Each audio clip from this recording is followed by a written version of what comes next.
我細個時候真係有啲症狀，可能15歲嗰陣都仲有。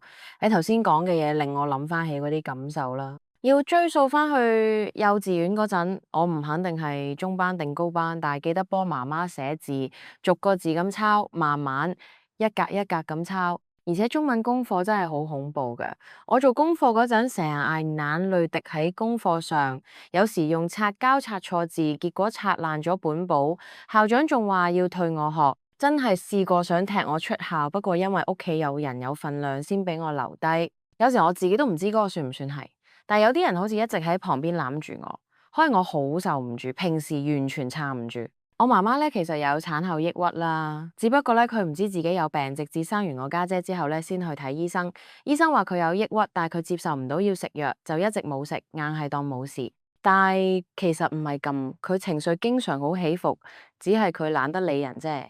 講返1998年，我讀小學嗰陣，正值金融風暴，爸爸就失業咗。佢當年係做記者，人工其實唔算高，好似得3萬蚊左右，對佢嚟講打擊好大。我估佢真係好難接受自己俾呢個轉變打到落地下。佢一直都翻唔到身，無法重新融入社會。之後佢越跌越深，揸的士做到而家都未退休，但係就擺脫唔到嗰個關口。我都唔知，覺得其實都係有問題。因為當時爸爸失業之後啦，我媽咧就因為壓力大，無故喺屋企大叫啦。但我都唔知佢點解，就嚇到 Oh my God！其實睇嚟我哋嘅情緒病都係源自上一代，真係冇錯嘅，係啦。所以我上次演嗰套劇咧，其實就係講呢啲嘢。啱啱就揾到你過嚟睇，因為我嘅情緒病好明顯係源自我父母啦，所以我更加唔想將情緒病帶俾下一代。如果有嘅話，因此自己要更加有意識 keep 住好通透啦。到15歲嗰陣，我轉咗學校，真係換晒環境，可係我仍然好難釋放心底入邊嗰啲情緒。細個嗰陣我都經常唔開心，亦都同人唔太夾得埋。由5歲第一次轉學開始咧，我每日搭巴士返學咧都嗌，每日都喺巴士上嗌。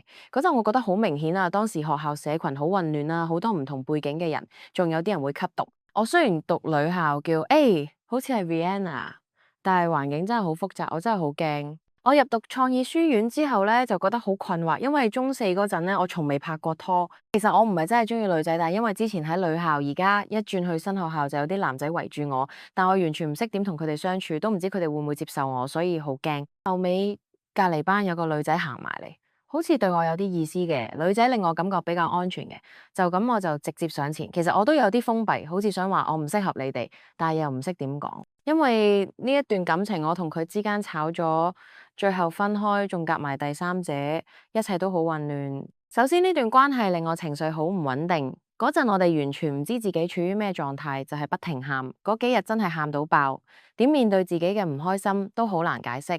係細個嗰陣，我一路都冇同人講嘅，連我媽同屋企人都唔知我拍過拖，因為唔知應該點同佢哋講。朋友同同學淨係識叫我分手，但係我又唔聽，佢哋話係浪費時間，結果冇人可以傾。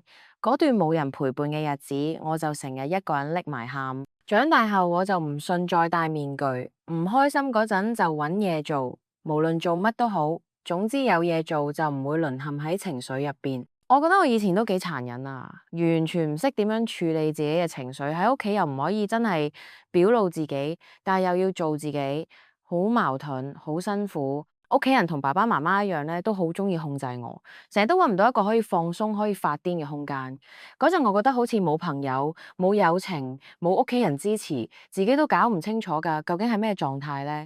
仲記得大概10歲前後，我一直覺得冇人理我，因為我唔會將心聲俾人聽，又覺得自己又唔係乜出名嘅人，講出嚟都冇用。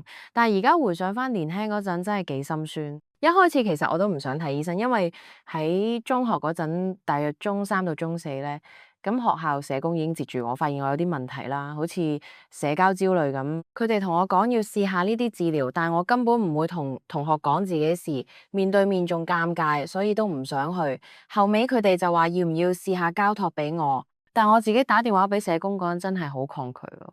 到中七畢業之後，我去咗科技室工作，又好快要轉新環境，轉咗環境先發現壓力超大。其實嗰陣我仲一邊學射箭，一邊要適應新環境，仲半夜先瞓到，搞到我更加唔知自己鍾唔鍾意射箭，因為壓力大到連興趣都模糊咗。關於前男友呢，我好感激佢幫我改善咗嗰種想壓抑自己，但係又好想大叫嘅狀態，因為嗰陣真係好辛苦。之後呢，我就打電話俾之前俾過我電話嗰位男朋友呢，我哋簽過嗰份親密合約。嗰陣開始覺得自己有啲過度活躍，一日到黑都坐唔定，不停打佢電話。打完之後，佢話我冇攞到第二意見，意思係我冇得同佢講得咁詳細。